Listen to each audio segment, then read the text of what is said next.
Hey guys, welcome back to Muradan Run, and in today's video we will be talking about what makes Canada the number one study abroad destination.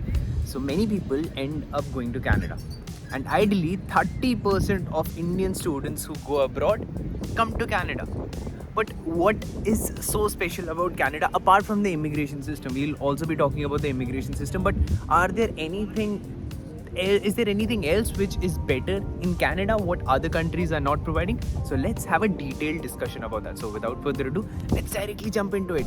Okay, so the first reason why I would say Canada is amongst the best choices is because they have had people with good experiences here in Canada.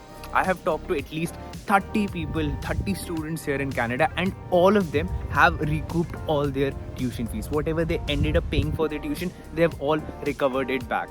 How did they do it? Just alongside with their college, and some of them were not able to complete all this money, were not able to collect all this money alongside with their college, but ended up working for 4 or 5 months and ended up recovering all the tuition fees that they ended up paying.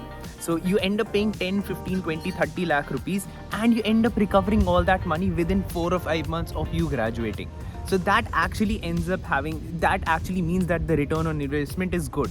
You're not actually pressurizing your parents. And then there is something called as block account, or there is something called as a fixed amount, GIC, which you have to put up if you plan to come to Canada. Many of the students do not end up using that GIC. Yes, most of the students that I've talked to in fact all the students that I talked to did not use their GIC. They ended up finding part-time work very easily, and then they end up, even on minimum wage, you end up not using the GIC at all and saving up a bit for the tuition fees that you were going to go for. So that actually is one of the major reasons which I feel why Canada has been out there in the limelight, because people have been able to recoup all their costs within 4 or 5 months of them completing their graduation. Now, at the same time, if you were thinking about USA or UK, that would have been very difficult because of the exuberant fees US and UK charge. You would have not been able to complete the education loan or pay off the education loan as soon as possible as you could have done here in Canada. Second major reason which I feel why people are coming to Canada is because affordable education. Now, yes, there are some streams here which are very expensive, but majority of the people who are coming to Canada are coming for PGDMs. Why are they coming for PGDMs? Because they already have a strong bachelor's degree and they're just coming here for a pathway, and PGDM is just a pathway for them.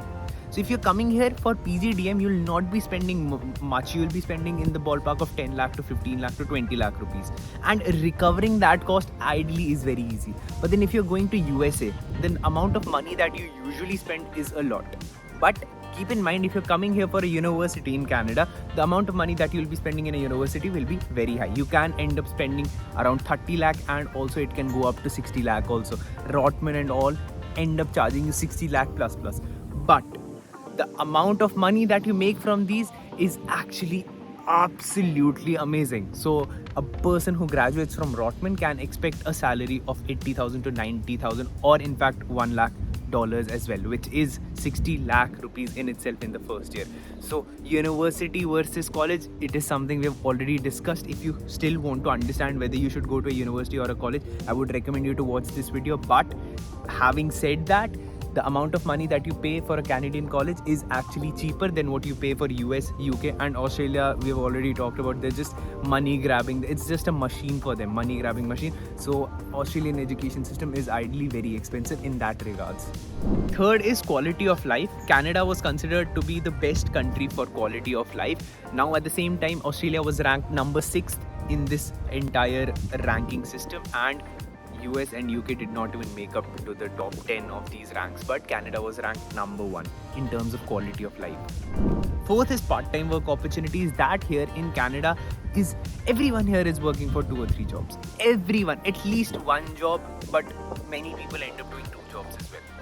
On weekends they take up one more part-time job, and some of them are also working in colleges, and there is no restriction. You can end up working 40 hours also in your college alongside with your entire degree. So amount of money that they make alongside with studying is actually very good. Now that cannot be possible in the USA. UK it is possible, but then not that easy. But here in Canada, it's very easy and everyone is doing it.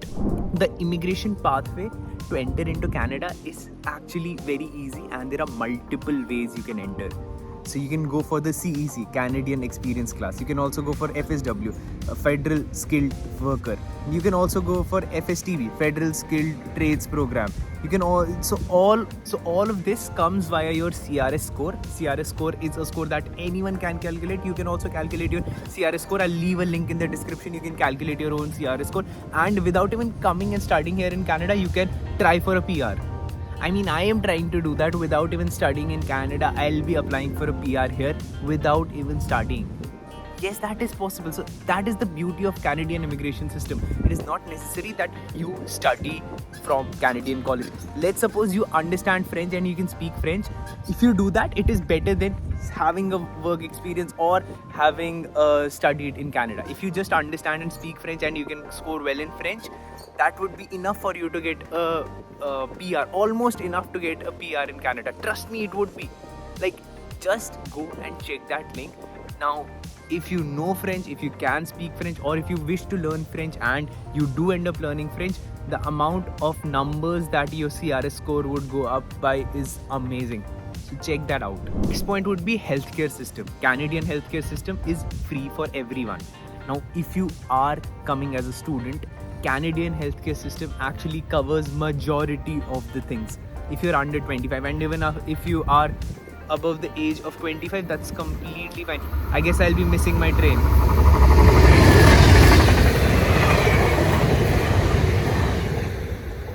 But that train did not stop, and it was supposed to come from this side. Wait, now that's a big con about. Wait, this is something. Going out in the direction of Oshawa. Your train is currently running 6 minutes late. Yes, our train is running 6 minutes late, so we can actually make this video and complete this video. In the next 3 minutes, the train is coming. Anyhow, let's quickly cover this video, complete this video.